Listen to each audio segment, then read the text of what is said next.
Bonjour à toutes et à tous. C'est avec une très grande joie qu'on vous accueille aujourd'hui dans le cadre d'un nouveau webinaire sur la charge émotionnelle des personnes de couleur au Canada qui sera animé par Sherazade Adib. Sherazade est directrice principale chez Catalyst, un OBNL basé à New York qui fait la promotion de l'avancement des femmes et l'inclusion dans les organisations.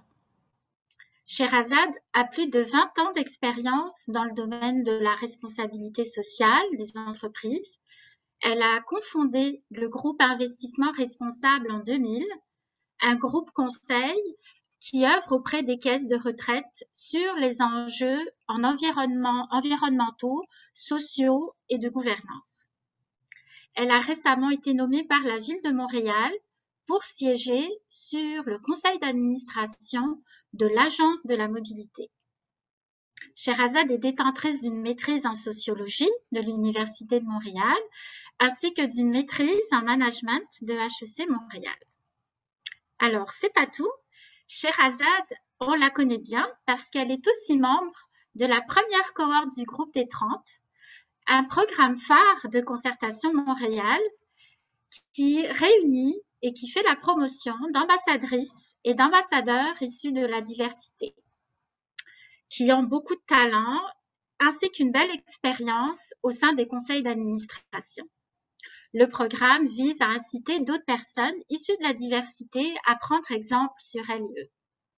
Alors, Sherazade, c'est avec une très grande joie que nous t'accueillons dans le cadre de ce webinaire parce que nous croyons en l'importance d'aborder cet enjeu dans le cadre de notre mission qui vise à assurer une meilleure représentation de la diversité dans les lieux de décision.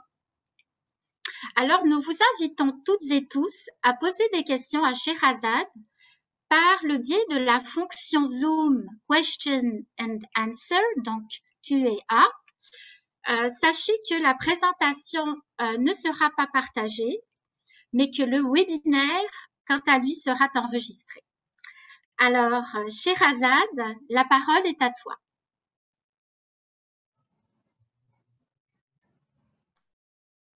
Merci beaucoup, Nabila. Bonjour tout le monde. Est-ce que vous voyez mon écran? La présentation n'est pas encore activée. Ah oui.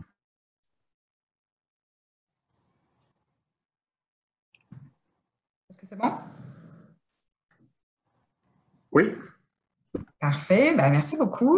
C'est un grand plaisir d'être ici avec vous aujourd'hui en ce beau vendredi.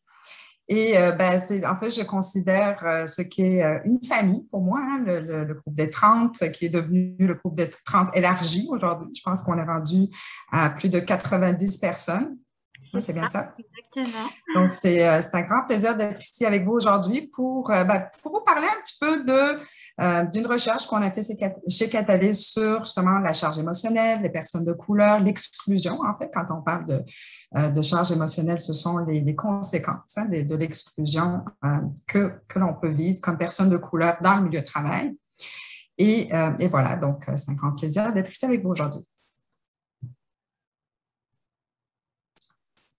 Alors, peut-être pour commencer, Nabila, juste expliquer un petit peu peut-être la mission de Catalyst.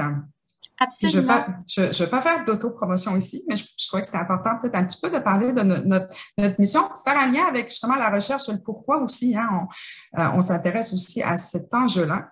Donc, Catalyst a été fondé dans les années 1960 à New York avec vraiment la mission de faire avancer le progrès pour les femmes sur le marché du travail.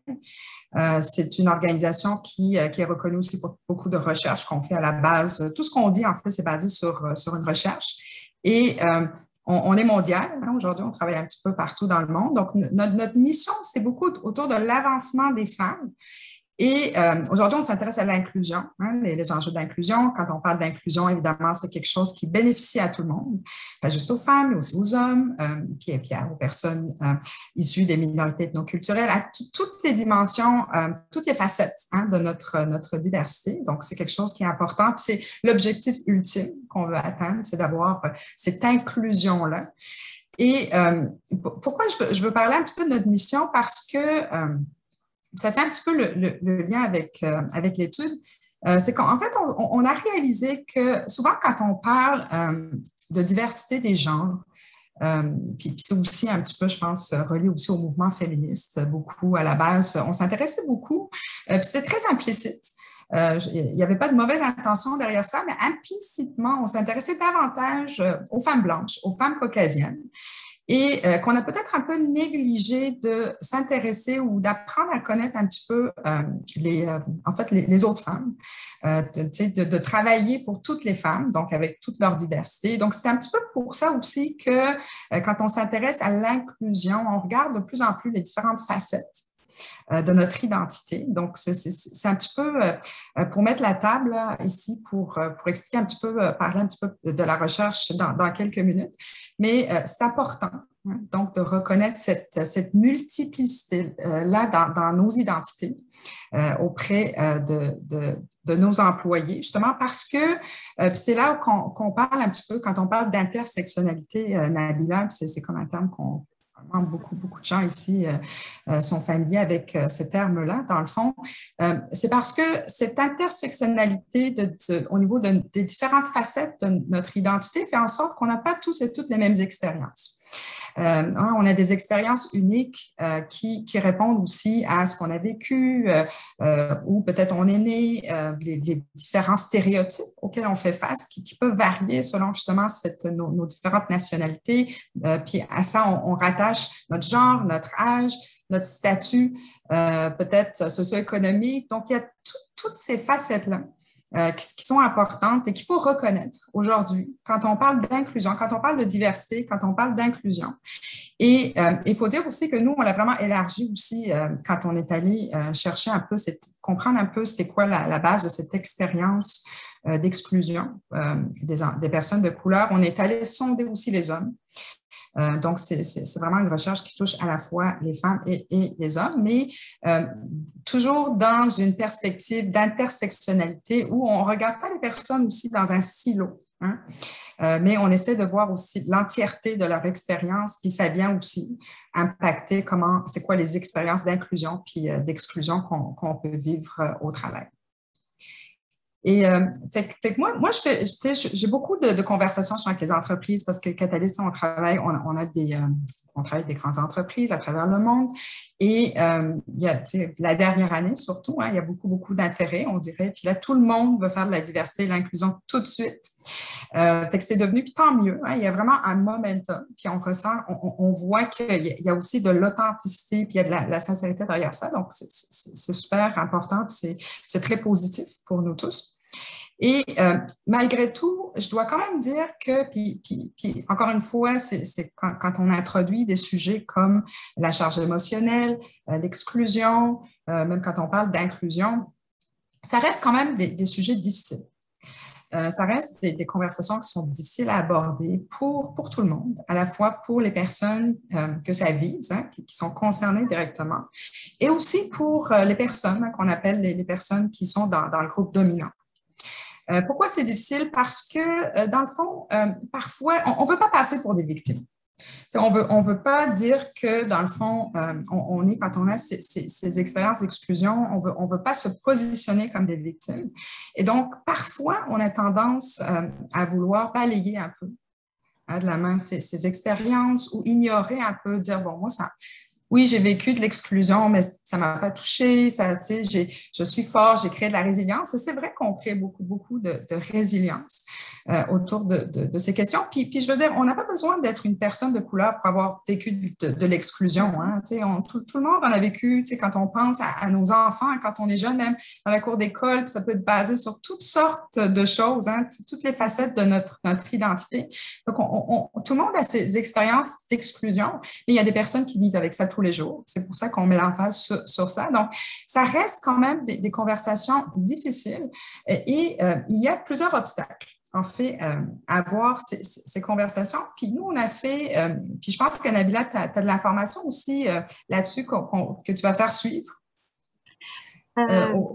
Oui, oui, bah, on va discuter puisque tu dis, Sherazade, ça fait beaucoup écho parce qu'effectivement, tu dis, ce sont des conversations qui sont pas faciles, mais est-ce que justement, si on se dit elles sont pas faciles, alors on va pas les faire parce que, eh bien, je pense que oui, c'est difficile, mais c'est important d'avoir ces échanges-là néanmoins pour pouvoir avancer parce que sinon, eh bien, ça ne sert vraiment pas la cause de ne pas vouloir les aborder, de peur justement de susciter beaucoup d'émotions. Donc il faut le faire, mais il faut le faire de façon habile et en toute authenticité aussi. Je pense qu'il faut aussi accepter les malaises qui peuvent des fois émaner de certaines discussions, parce que ces malaises-là traduisent aussi des informations qu'il est important de saisir.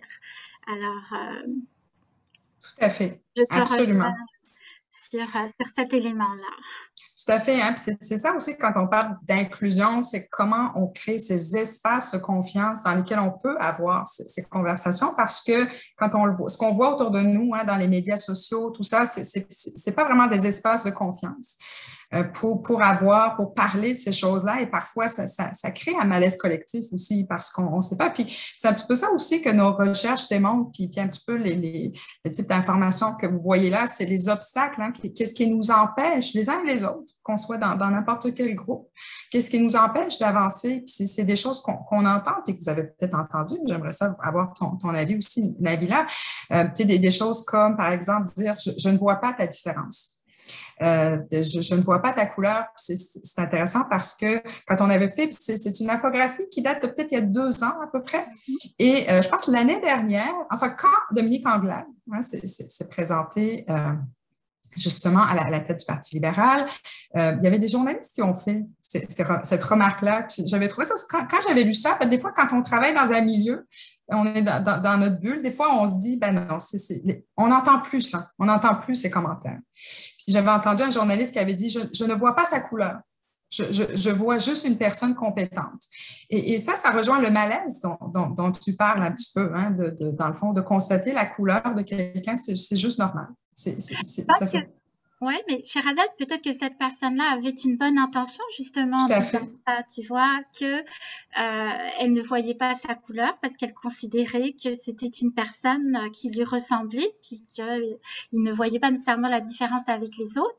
Mais dire ça peut vraiment aussi heurter la personne de couleur parce que c'est faire fi justement de mentionner ça, des enjeux qui entourent justement le fait d'être d'une personne de couleur. Mais souvent, dans la maladresse, il y a souvent des bonnes intentions. Alors, de part et d'autre, important d'échanger justement pour désamorcer ces malentendus puis d'arriver à une compréhension commune. Tout à fait, tout à fait. Et c'est ça qu'on constate aussi. Puis moi, dans les conversations que j'ai avec les gestionnaires, dans beaucoup d'organisations, c'est que ça part souvent de cette curiosité, puis cette bonne intention de mettre les gens à l'aise. Même parfois, on pense même faire des compliments en disant, t'es comme nous. T'as pas de différence. Puis dans ce dialogue dont tu parles, c'est aussi de comprendre un petit peu les différentes perspectives, puis comprendre aussi les impacts de parfois ce que ça peut signifier à une personne de se faire dire « je ne vois pas ta différence ». Donc, parfois, on peut dire, c'est comme si parfois on niait un peu cet aspect de la chose, des choses uniques aussi qu'on peut amener de par notre différence, de par nos expériences différentes. Donc, c'est un petit peu ça. Puis l'autre côté aussi, hein, quand on parle, par exemple, des groupes dominants, ce qu'on entend beaucoup, parce qu'on a fait aussi beaucoup de recherches pour comprendre les malaises hein, dont tu parles, c'est de dire que oui, il y a un réel malaise aussi à parler, à avoir des conversations parce qu'on a peur de dire la mauvaise chose. On a peur de ne pas trouver les bons mots pour passer pour raciste, pour sexiste. Et donc, c'est une réalité qui existe, puis il faut cette ouverture, dans le fond, dont on fait appel aussi hein, quand on parle de dialogue, c'est aussi d'être sensible à ces questions-là. Puis aussi, parfois, on a l'impression que, bon, il faut arrêter d'en parler, il faut faire des choses. Moi, j'entends ça beaucoup. Qu'est-ce que je fais? Hein, concrètement. Et parler, avoir des dialogues, avoir des conversations, c'est une forme d'action.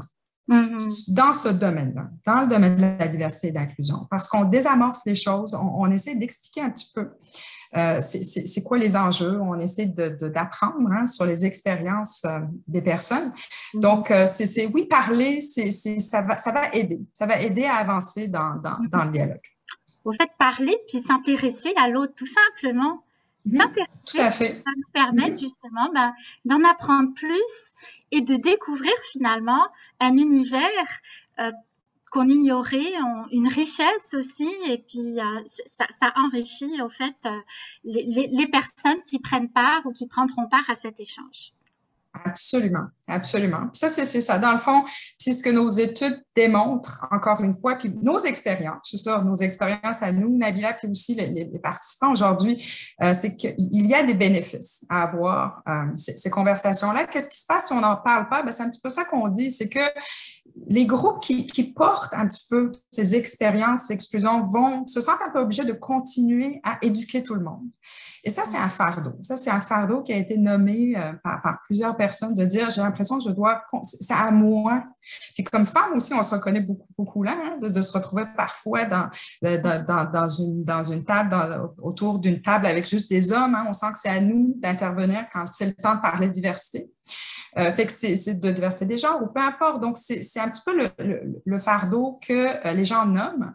Et puis un petit peu toutes les autres choses qu'on vient de nommer, dans le fond, je ne sais pas qu'est-ce que pour toi aussi résonne dans ce que tu vois là, mais moi, je trouve que de façon générale, ce qu'on voit, ce qu'on entend beaucoup, c'est que ces difficultés-là à avoir ces conversations-là, c'est quelque chose qui se vit d'un part et d'autre. Tout le monde vit ces malaises-là. Et ce que j'aime aussi quand on dit que comment est-ce que c'est important d'être un allié, la question de l'allié aussi, comment est-ce qu'on peut prendre la parole pour peut-être briser une situation d'exclusion. C'est intéressant aussi parce que il y a beaucoup de personnes aujourd'hui qui sont des alliés silencieux. Dans nos organisations. C'est-à-dire qu'on le voit, puis dans la société aussi, il y a une ouverture, mais les gens ne savent pas trop comment en parler, les gens ne savent pas trop parfois comment interrompre des situations d'exclusion. Donc, ils le font parfois en silence ou ils veulent nous aider ou ils veulent aider des personnes, mais ils ne savent pas trop comment. Et donc, là, c'est aussi un appel aux personnes il faut aller plus loin, puis il faut oser, puis avoir le courage aussi d'être des alliés un petit peu moins invisibles. Écoute, c'est tellement vrai ce que tu dis, Sherazade, quand tu parles justement de ne pas mettre ce fardeau-là sur le dos des personnes issues de la diversité. Et quand bien même elles sont interpellées puis qu'elles veulent justement pouvoir le faire, parfois, eh bien, ça fait appel à beaucoup d'émotions et c'est un peu difficile. D'où l'importance de sentir qu'on a des alliés, mais des alliés vraiment forts qui puissent soutenir aussi ces personnes-là dans ce processus-là, parce que sinon, c'est vraiment difficile. C'est clair. Tout à fait. On le dit, que ce soit pour des nouveaux et nouvelles employés qui intègrent un milieu de travail ou que ce soit aussi pour des nouvelles administratrices ou des administrateurs issus de la diversité qui intègrent des conseils d'administration. Il faut vraiment être conscient de cet élément-là, de ne pas compter seulement sur ces personnes-là pour parler de cette cause-là et de les soutenir aussi dans ce processus et d'avoir des alliés. J'aime beaucoup ce que tu viens de dire par rapport au conseil d'administration. C'est un excellent point parce que souvent, encore aujourd'hui, puis on le sait, on va être les seuls autour de la table, la diversité, parce qu'on en est là. Si on fait des efforts, souvent, malheureusement, on est rendu à avoir une personne. Et c'est là où c'est difficile aussi pour cette personne-là de prendre la parole parce qu'à cause dans le fond, tout ce que ça peut représenter. Puis on ne veut pas attirer l'attention sur notre différence. Puis c'est un petit peu ça dont on parle. On va parler un petit peu de la recherche. Puis c'est ça de ce qu'on dit aussi, c'est que dans le fond, c'est à quoi bon de vouloir avoir de la diversité autour de nous, dans le conseil d'administration, dans les organisations, si on ne veut pas parler de cette diversité et de tout ce que ça implique, toutes les facettes de cette conversation que ça implique. Exactement, parce que souvent le parallèle, au fait, n'est pas très clair souvent pour les personnes qu'est-ce qu'on entend par la diversité, puis l'inclusion, c'est quoi? Quand on parle de diversité, la diversité, c'est un fait. Elle est relative à la personne. Il s'agit de l'éventail de dimensions qu'on possède tous et qui sont protégées par la loi selon la Charte des droits de la personne du Québec. Alors, quand on parle de diversité, on fait référence au genre, à l'âge, à l'origine ethnique. Quand on parle de personnes autochtones, d'orientation sexuelle, de situation de handicap. Donc, la diversité, c'est un fait, mais l'inclusion, c'est une action. L'inclusion, c'est un choix. C'est une pratique aussi qui est en mouvement. Quand on parle d'inclusion, on fait référence à un environnement de travail où les gens vont vraiment se sentir appartenir à l'organisation, vont se sentir valorisés et vont sentir aussi qu'elles vont être authentiques, que ce soit dans leur travail, avec leurs collègues, avec les partenaires. Et souvent, beaucoup d'organisations vont, oui, aller recruter des personnes issues de la diversité, vont aller recruter des employés, vont aussi faire un effort pour aller accueillir des nouveaux administrateurs, des nouvelles administratrices, sans avoir fait nécessairement l'exercice de réfléchir, eh bien, qu'est-ce qu'on souhaite comme organisation? Comment est-ce qu'on souhaite accueillir ces personnes-là? Et il y a une phrase. Et tu sais, il y a une phrase, Sherazade, justement, que j'ai entendue récemment. Je sais pas qui est l'auteur ou l'autrice de cette phrase-là, mais moi, elle m'a vraiment, je trouve qu'elle résume tout. Alors, cette phrase dit, la diversité, c'est compter les gens, et l'inclusion, c'est faire en sorte que les gens comptent. Voilà. J'adore ça dit tout, dans le fond. C'est ça le travail difficile aussi, hein? C'est le travail difficile auquel dans le fond, on est confronté. On va être confronté dans les prochaines années. Puis comme tu disais au début aussi, c'est une partie d'avancer dans cette inclusion-là, puis de créer cette inclusion-là, c'est de reconnaître un certain nombre d'enjeux, puis de défis, puis d'écouter aussi les personnes qui vivent ces enjeux-là, malgré tous les malaises, puis tous les inconforts que ça peut représenter. C'est un petit peu ça le contexte aussi. Hein, c'est ça dont on voulait parler, de cette recherche-là. Dans le fond, c'est de commencer à nommer les choses.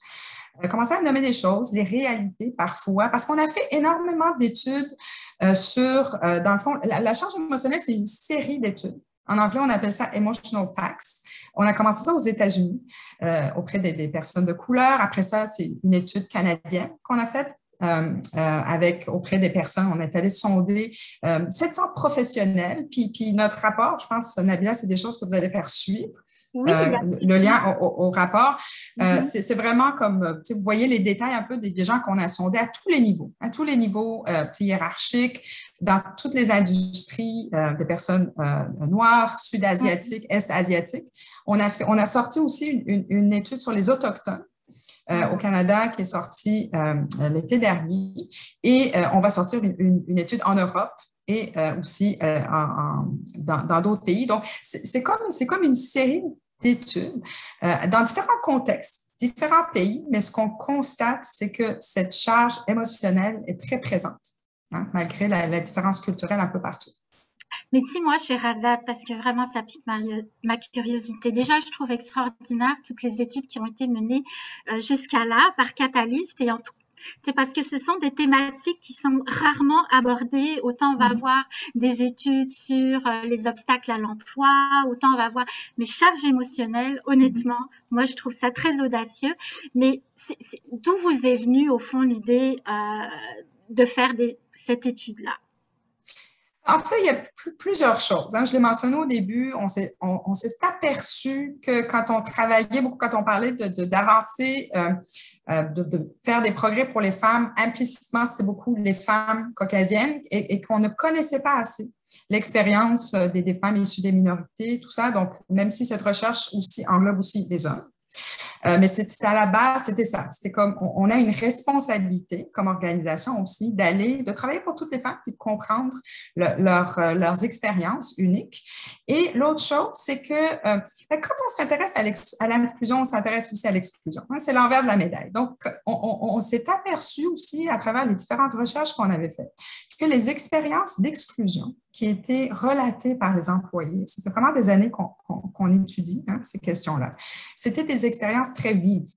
C'est-à-dire que les personnes, parfois, ça pouvait être juste comme tu sais, ça peut paraître anodin, une petite expérience d'exclusion qu'on a vécue dans une rencontre ou avec des collègues, dans n'importe quel contexte au travail. On avait une mémoire très, très vive de cette expérience-là. C'est comme si ça venait créer comme une petite cicatrice chez les personnes.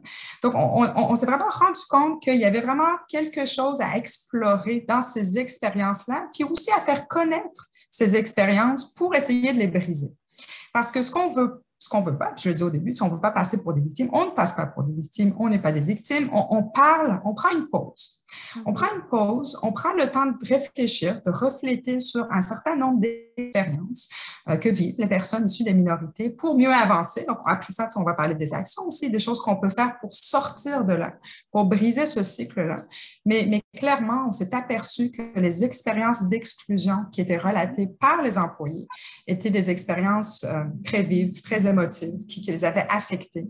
Et donc, on voulait en savoir plus en ce sens-là. Puis Nabila aussi, je pense que si jamais il y a des questions ou des commentaires, on peut Il y a un aussi... commentaire de Carole Foucault qui dit qu'elle trouve paradoxal justement du fait de parler de l'ethnicité parce que c'est à double tranchant. Alors d'un côté, il y a ceux qui se sentent agressés si on leur demande leurs origines, les spécificités, et de l'autre, ceux qui entendent ça n'osent pas exprimer leur curiosité de peur d'utiliser des mots inadéquats. Effectivement, on a parlé tout à l'heure, que c'est un sujet délicat, et c'est sûr aussi la façon d'interpeller la personne, parce que c'est vrai que des fois on peut se faire demander, je sais pas toi Sherazade si ça t'est arrivé, des personnes qu'on connaît de nulle part, qu'on va croiser peut-être au niveau de l'ascenseur ou quoi, puis qui tout de suite va nous demander nos origines sans connaissent. Moi, je sais que ce genre de questions, je trouve ça un peu difficile parfois parce que je veux bien qu'elles arrivent dans un certain contexte, mais que ce soit la seule question à laquelle on fait face. C'est un peu difficile, et je sais que j'ai eu aussi beaucoup de personnes m'ont dit la même chose, qu'elles se sentaient un petit peu tannées de se faire poser la question directement sur leurs origines avant même d'essayer d'engager une conversation avec elles. Tout à fait. Ou, tu sais, le slogan derrière moi, quel est votre pays? Quel est votre vrai pays? Ça, on a sorti un peu, ça fait partie un peu de notre campagne pour la Journée internationale de la femme, dans une perspective toujours intersectionnelle. Oui, tout à fait. Ben, c'est pour ça que c'est difficile. C'est difficile, il y a du travail à faire de part et d'autre. Puis ce que tu viens de dire, j'aime beaucoup ton exemple parce que tu expliques aussi le contexte dans lequel parfois on peut parler de ces questions-là qui peuvent partir de l'authenticité, qui peuvent partir d'une vraie curiosité, d'une vraie intention de connaître l'autre. Voilà. Et c'est cette démarche, ce pas qu'on fait vers l'autre pour vraiment connaître cette personne, pour valoriser ses talents uniques aussi. Versus parfois se faire questionner. Puis qu'est-ce que ça fait? Ce que ça fait, c'est que ça nous ramène toujours à cette dimension de notre identité, à cette différence-là. On est constamment confronté parce qu'il faut dire, malgré cette différence, on veut quand même faire partie du groupe. On veut faire partie de la société, on veut faire partie dans l'organisation des groupes avec lesquels on travaille. Donc, on veut fitter. C'est normal de vouloir avoir ce sentiment d'appartenance-là. Donc, ça nous confronte parce que ça nous ramène toujours à cette différence, puis toujours à ce regard où on a l'impression que les gens nous voient juste par cet aspect-là de différence. Fait que le contexte est vraiment important, le contexte de comment on aborde ces questions-là. Puis c'est un petit peu sur ces questions-là qu'on va discuter dans les prochains mois, les prochaines années dans nos organisations. C'est comment avoir ces conversations-là de façon authentique. C'est justement de Caroline qui dit, justement, comment être curieux, avoir des dialogues sans ajouter la charge émotionnelle à la personne. Alors, Caroline, justement, ce qu'on disait avec Sherazade, c'est de s'intéresser sincèrement à l'autre et pas vouloir savoir son origine d'entrée de jeu, alors que cette personne-là, ça va lui apporter quoi de savoir, sachant qu'on va pas maintenir une discussion avec elle et que c'est juste pour savoir d'où on vient, alors que s'il y a une réelle curiosité pour savoir, avoir un échange avec cette personne-là, puis échanger avec elle, ben ça va faire toute la différence. Puis la personne, elle va le ressentir, ça, que vous êtes authentique, puis que vous vous intéressez vraiment à elle. Tout à fait. Puis voilà. oui, absolument. Puis on peut aussi le nommer. Hein? On peut dire que ça part d'une bonne intention, qu'on est vraiment curieux, qu'on veut apprendre à connaître. On ne veut pas mettre l'autre mal à l'aise, mais on aimerait connaître un petit peu plus. Il y a des façons d'aller vers l'autre pour expliquer à l'autre que c'est une vraie démarche de dialogue et non pas juste pour lancer quelque chose, pour nous mettre des étiquettes. Hein, un petit peu sur les figures, puis aussi nous faire sentir qu'on est différent. Hein, puis c'est ça aussi, c'est petit. Puis tu sais, Nabila, tu me demandais, c'est quoi, pourquoi on parle de ça? Parce que des choses qu'on a constatées à travers nos recherches, c'est que ces petits moments d'exclusion qu'on va vivre quotidiennement font une grande différence. C'est un petit peu ça qu'on parle quand on parlait de charge émotionnelle. Hein. C'est que ça vient nous affecter. Ça vient nous affecter comme personne. Si tu me permets, je peux tout de suite peut-être le définir. Puis on peut avancer, puis on prendra les questions aussi. C'est dans le fond, c'est la combinaison de ces éléments-là qu'on voit. C'est à la fois la combinaison de se sentir différent, hein, parce que, il faut le dire, hein, on parle de conseil d'administration, c'est difficile de ne pas se sentir différent aujourd'hui. Si on est sur un CA ou si on est dans des organisations, dans des positions de leadership, parce qu'il n'y en a pas beaucoup aussi de diversité, il faut le dire. Donc, c'est le fait de se sentir différent sur la base de différentes choses, puis toujours dans une perspective intersectionnelle. Et surtout, c'est vraiment cet élément-là central dans la charge émotionnelle, c'est le fait d'être sur ses gardes. Constamment se préparer mentalement, physiquement, psychologiquement à vivre de l'exclusion, à faire face à des moments où on va vivre des préjugés, des biais, peut-être la discrimination, etc. Fait que c'est le fait d'être sur ses gardes et de cette préparation-là, cette énergie-là qu'on va mettre à gérer un petit peu tout ce stress qu'on va avoir autour de ça. Et ce qu'on dit aussi quand on parle avec les entreprises, c'est pour ça qu'il y a de l'écoute aussi, c'est que cette énergie que les employés issus des minorités vont mettre là-dessus, c'est de l'énergie qu'ils ne mettront pas au travail. C'est de l'énergie perdue. Hein? C'est contre-productif. Puis on sait que ça a aussi une des incidences sur notre santé physique et mentale. Hein? Puis on va le voir aussi. C'est un petit peu ce qu'on fait à travers cette étude-là, c'est de faire ressortir un petit peu ces éléments-là, puis on en a pour des années à en parler, mais c'est des réalités. Hein? Les gens qu'on a sondés, puis comme je dis, mondialement, là, puis aussi au Canada, nous disent, ça existe. Je me prépare consciemment à vivre de l'exclusion, puis dans le fond... c'est être sur ces gardes-là qui m'interpelle, hein, parce que c'est l'intensité de cette émotion-là qui prend de l'ampleur et qui, à un moment donné, est source de stress et source d'inconfort. Et au fait, si j'ai bien compris, ça, c'est le contraire d'être authentique et de se sentir être soi-même dans les milieux de travail. Donc, quand on dit un milieu inclusif, c'est des milieux où on sent qu'on est soi-même versus des milieux où on sent qu'on est tout le temps sur ses gardes, on a cette tension-là parce qu'on ne peut pas être soi-même. Tout à fait. Absolument. Hein. C'est le contraire de ce qu'on veut accomplir, dans le fond, quand on veut créer des milieux de travail plus inclusifs. Puis c'est ça. Puis c'est quand même assez important comme le pourcentage, quand même. C'est pas 30%. C'est quand même 77% des personnes qu'on a sondées. Puis sachant que c'est une réalité difficile, qu'on ne veut pas nommer, puis sachant aussi que parfois c'est inconscient. C'est inconsciemment, parce que parfois c'est tellement ancré en nous. C'est depuis des années et des années, parfois on s'adapte, c'est aussi une façon de s'adapter aussi à l'exclusion. Donc, c'est sachant tout ça que les gens ont été capables de le nommer à la hauteur de 77%. Moi, je pense que juste là, prendre une pause, puis réaliser que c'est un phénomène qui nous touche, malheureusement encore, de façon importante, puis qu'il faut reconnaître. et qu'il faut considérer effectivement, parce que 77%, c'est énorme. Et puis, comme tu disais, des fois, les personnes ne sont pas nécessairement conscientes que c'est dû à de la charge émotionnelle, ce qu'elles ressentent. Parfois, ça prend un long cheminement pour essayer de comprendre qu'est-ce qu'elles ressentent. Et c'est ça, ça peut prendre des années, comme ça peut être rapide. Tout dépend des personnes et du cheminement qu'elles font, et puis de la prise de conscience de leurs émotions, puis de qu'est-ce qu'elles ressentent. Mais moi, je trouve que c'est vraiment un très, très grand chiffre, puis que ça gagne à être connu, ces données-là, vraiment. Tout à fait. Il faut les partager avec le plus grand nombre d'organisations, d'entreprises, parce que c'est vraiment un fait important et sur lequel il est, je pense, facile de travailler. Une fois qu'on sait, eh bien, on sait après qu'est-ce que ça prend pour réduire cette charge émotionnelle et pour faire en sorte que ces personnes-là, eh bien, se sentent bien dans leur milieu de travail. Tout à fait. Puis ça prend aussi une grande écoute. Et ça prend de l'empathie, ça prend de l'écoute. Puis, tu sais, la dernière année, je pense qu'on a développé, je pense que l'être humain a développé plus d'empathie. Enfin, j'espère, avec ce qu'on a vécu avec la pandémie. Et donc, ça prend de l'empathie parce que des fois, quand on est dans une situation de privilège, c'est difficile de comprendre.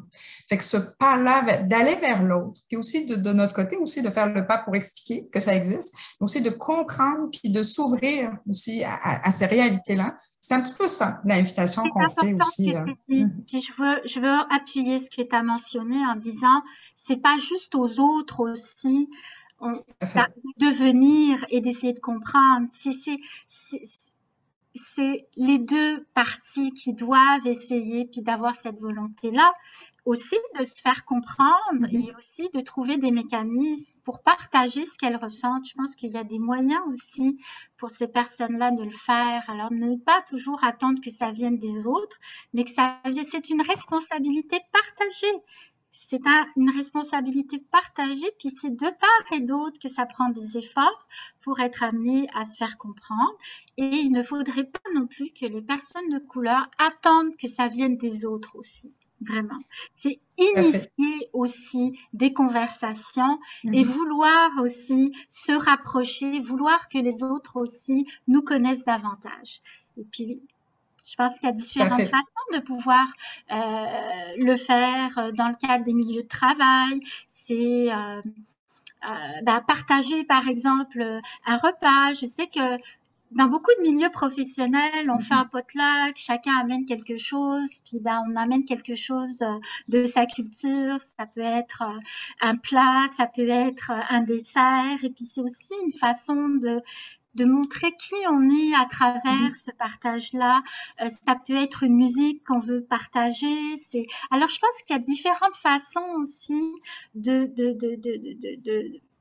permettre aux autres de nous connaître davantage sur d'autres aspects. Tout à fait. Puis les groupes de ressources d'employés aussi, c'est souvent des beaux leviers dans les entreprises pour amener cette discussion-là. Puis je reviens juste un petit peu sur, tu sais, comme définir un petit peu plus sur c'est quoi être sur ses gardes, parce que c'est un peu ça aussi l'objectif quand on fait des études comme ça, c'est d'aller un petit peu plus loin, puis de nommer aussi des réalités concrètes.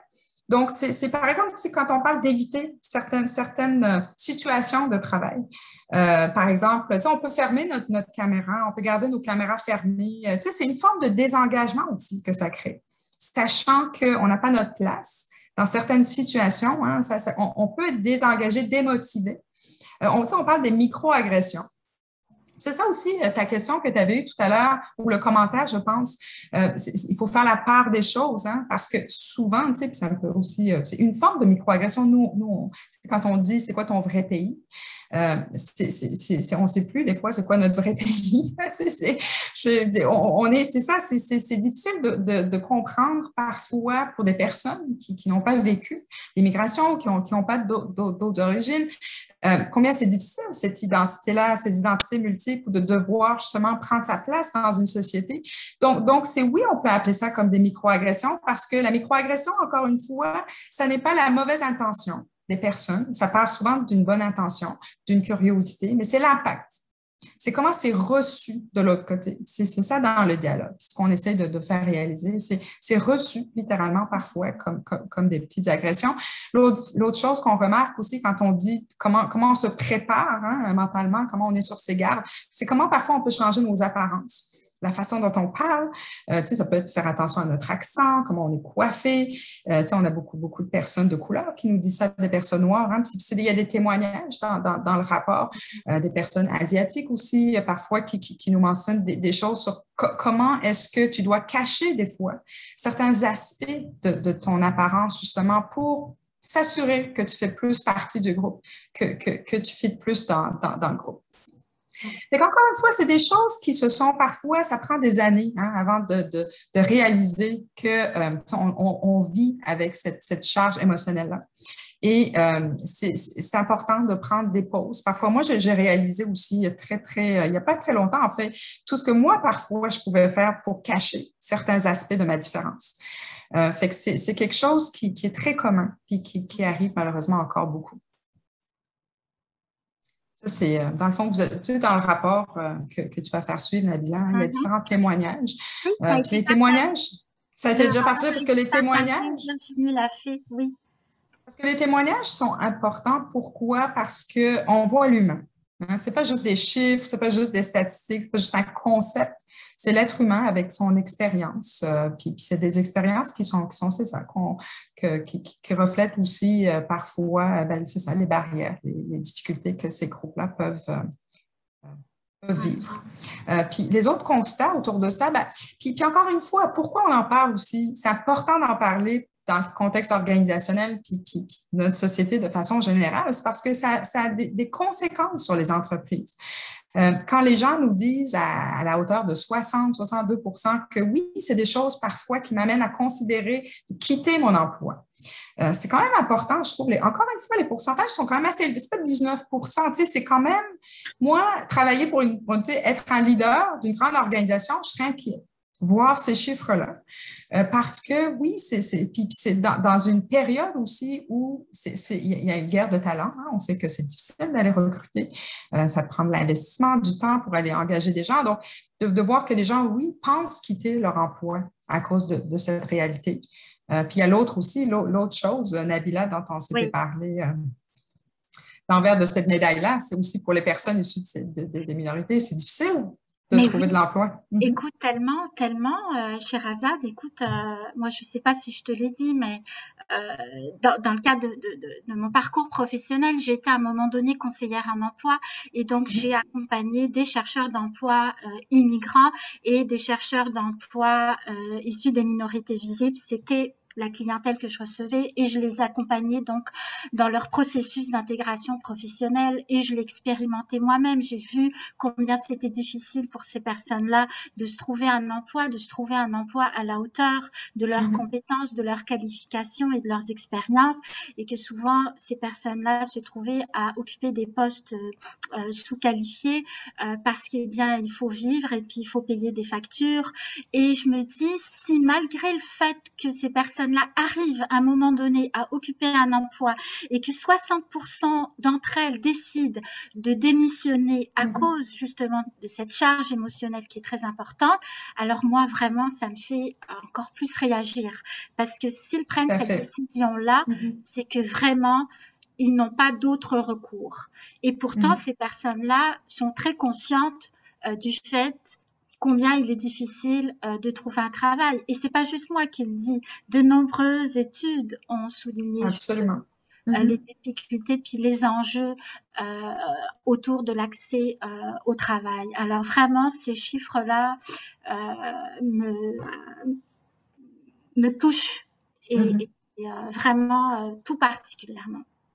Oui, puis on le voit dans les témoignages aussi, dans le rapport, il y a plusieurs personnes qui disent que c'est difficile d'être rendu là. Puis l'autre chose, c'est les enjeux, on a parlé beaucoup de santé mentale la dernière année, les enjeux de santé psychologique, reliés aussi des problèmes de sommeil. Donc, ça vient nous toucher à différents niveaux, différentes façons. Donc, c'est ça. Donc, il faut être conscient de ça. Alors, la bonne nouvelle, je veux quand même dire, la bonne nouvelle, est-ce qu'il y avait une question?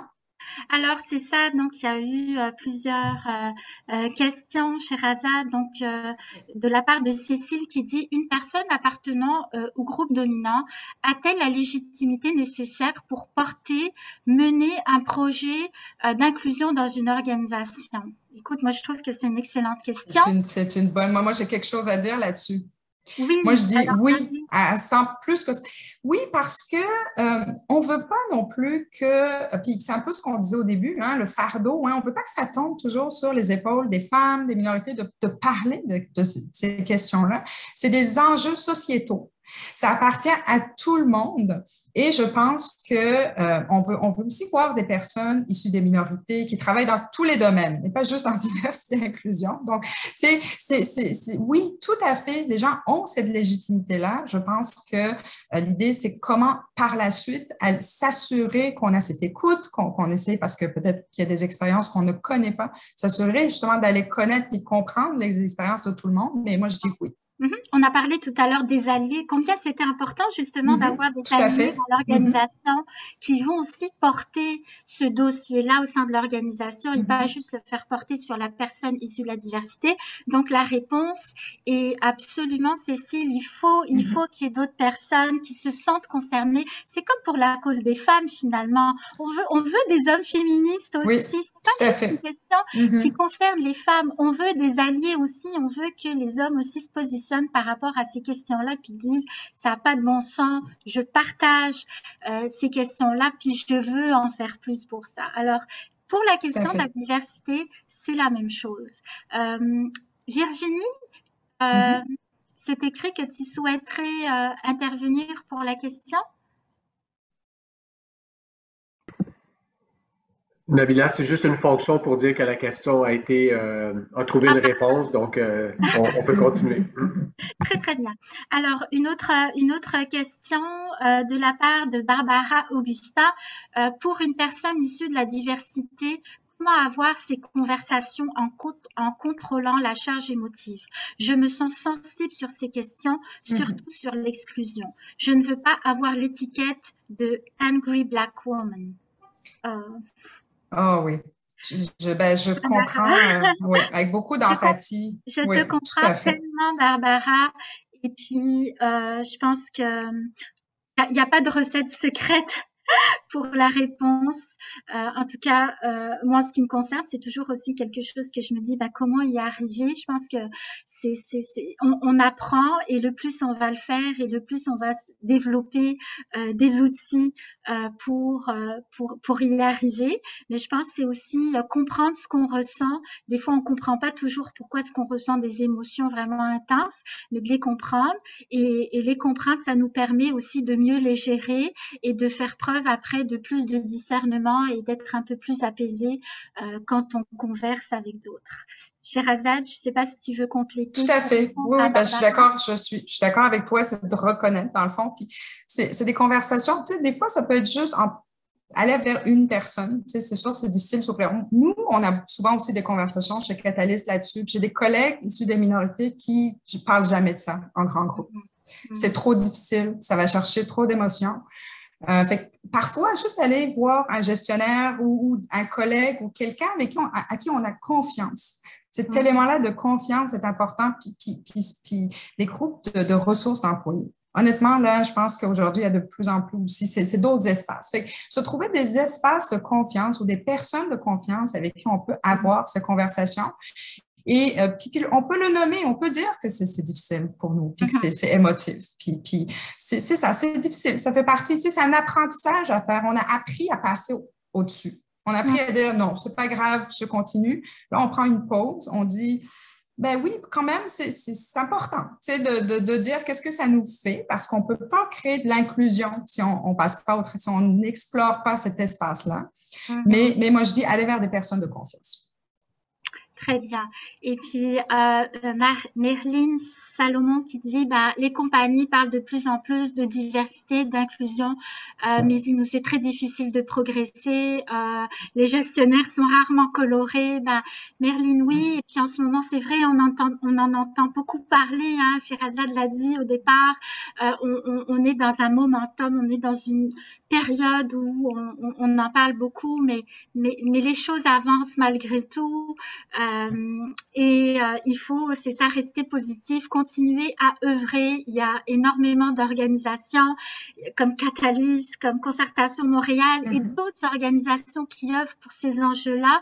Et doucement, tranquillement, ces changements-là vont arriver. Il faut juste continuer puis pas perdre espoir non plus. Oui, puis je rajouterais à ça, Nabila, que, tu sais, moi, j'aime beaucoup Obama. Je pense qu'il y a beaucoup de gens probablement comme moi. Mais une chose qu'il avait dit, hein, quand il était président, il disait, faut être conscient parfois de notre place comme leader, comme personne dans l'histoire. Puis je pense que nous, aujourd'hui, il faut être conscient que notre génération, hein, nous qui sommes issus aussi des minorités, on a un rôle à jouer.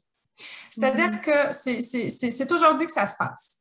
C'est pour ça que j'ai joint, moi, le groupe des 30. Parce que moi non plus, ça ne me tentait pas de mettre l'emphase sur ma différence. Moi, j'ai quitté mon pays d'origine très jeune, puis je me suis intégrée, tout ça. Donc, mais c'est de prendre conscience que c'est ça. On a une responsabilité aujourd'hui que le contexte que tu décris est réel. Il n'y en a pas beaucoup, puis je peux te le dire, j'en vois tous les jours, il n'y en a pas beaucoup de diversité. Donc, mais on s'en va vers là, puis on a nos alliés, hein, dont parlait Nabila. Puis nous, on est collectivement, on a cette responsabilité-là aussi de dire, nous, on va faire partie du changement. Donc, on va l'amener. Donc, c'est quand même une belle opportunité. Puis c'est un petit peu ça, si je peux comme juste revenir un petit peu sur cette statistique-là, parce que pour moi, on a parlé un petit peu des choses parfois, difficiles, un peu plus lourdes, mais 86% des personnes nous disent qu'ils aspirent, ils veulent devenir des leaders, ils veulent grandir. Moi, je trouve ça extraordinaire. Malgré toutes les barrières, malgré toutes les difficultés, il y a quand même quelque chose d'extrêmement positif dans cette statistique qui nous dit que oui, on est quand même, on a peut-être cette résilience qu'on a créée comme communauté, comme groupe, qui nous permet de vouloir aller plus loin. Puis ça, c'est vraiment une bonne nouvelle pour notre société.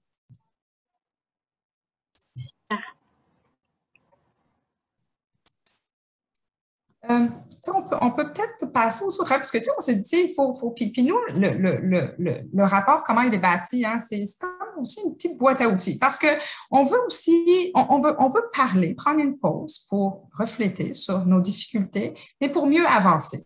On ne veut pas rester dans cette conversation.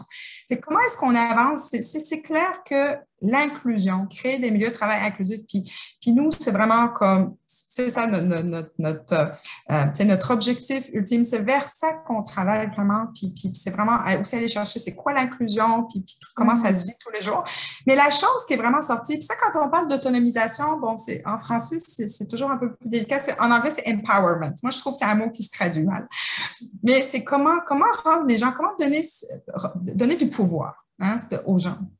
C'est cet aspect-là qui est vraiment ressorti comme étant clé pour des personnes qui disaient vivre cette charge émotionnelle. C'est comment est-ce que, en donnant plus d'autonomie, en donnant plus de contrôle au travail, plus de pouvoir aux personnes, on peut aussi valoriser ce qu'ils ont d'unique, leur expérience, leur éducation, leur différence, qui est aussi une richesse. Hein, quand on regarde à nos parcours, je regarde le parcours juste des personnes issues des groupes des 30, des groupes 90, c'est impressionnant quand même de voir ce que les gens accomplissent. Il y a une richesse là-dedans.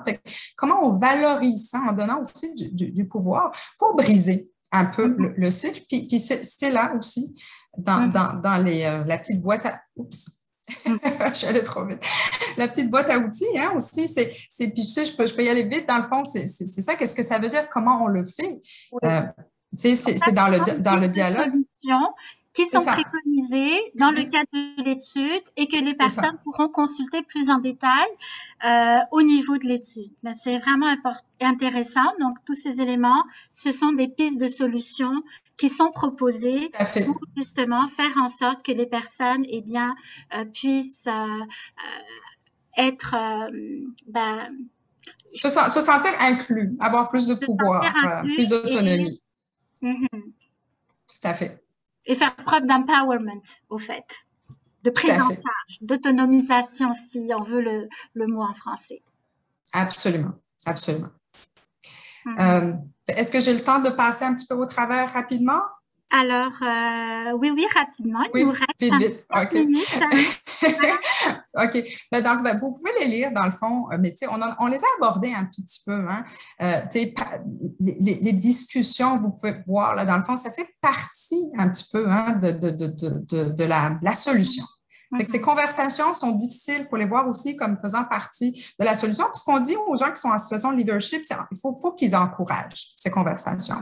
Le fait de faire confiance. Est-ce qu'on me fait confiance? On me confie des projets sur lesquels j'ai un peu de pouvoir, sur lesquels je sens que je peux faire avancer des dossiers. Ça, c'est vraiment très, très important. Puis l'étude qu'on a fait sur les Autochtones, c'est vraiment quelque chose qui est ressorti encore de façon encore plus importante. Accordez-moi votre soutien. Est-ce que ça, c'est aussi, Nabila, on s'en est parlé, puis je sais qu'on n'a pas beaucoup de temps, mais est-ce qu'on a le droit de faire des erreurs? Hein? On sait que c'est difficile aussi, hein? Parce que quand on nous engage, on prend une chance, mais on sent qu'on n'a pas toujours droit à l'erreur. Fait que là, c'est de dire, le message, c'est, il faut nous soutenir. Parce que, oui, puis comme tout le monde, dans le fond, parce qu'on va en faire des erreurs. Est-ce que vous allez être là quand on va faire des erreurs? On va sentir qu'on a cet appui, puis d'outils. Puis ça, c'est une Puis chose tout ça. très Tout importante à que les fait. gens, Ah oui. même si elles sentent qu'elles n'ont pas droit à l'erreur, ça augmente Oui. leur stress et leur détresse aussi. Mais Oui. tu sais, Sherazade, vraiment, là, l'étude de Catalyst qui a été menée en 2019, hein, c'est bien ça, où les résultats, en tout cas, sont Tout à apparus en fait. 2019, Oui. fait beaucoup penser à une étude qui a été élaborée par le COCO. Le COCO, c'est la coalition des organismes communautaires. Eux, ils ont fait une étude au Québec dans les OBNL et ce qui est ressorti de cette étude-là, il disait que 20,5% des répondants racisés, des répondantes et des répondants racisés qui ont déjà pris une absence prolongée à cause d'un environnement de travail qui n'était pas accueillant. Alors ça aussi, c'est énorme. Tout à fait. Aussi, 75% des répondants disaient qu'on s'attendait d'eux à ce qu'ils s'expriment au nom de toutes les personnes racisées. Ça aussi, c'est une charge émotionnelle extrêmement importante. Tout à fait. Et je vais finir aussi avec un pourcentage, 45% des répondantes et des répondants racisés qui ont occupé des postes de direction eh bien, n'occupent plus cette position-là. Donc, ont démissionné. Puis là aussi, c'est un chiffre vraiment extrêmement important. Et le parallèle est intéressant entre les deux études qui se complètent et qui finalement traduisent les mêmes choses, mettent en relief les mêmes aspects. Tout à fait, absolument.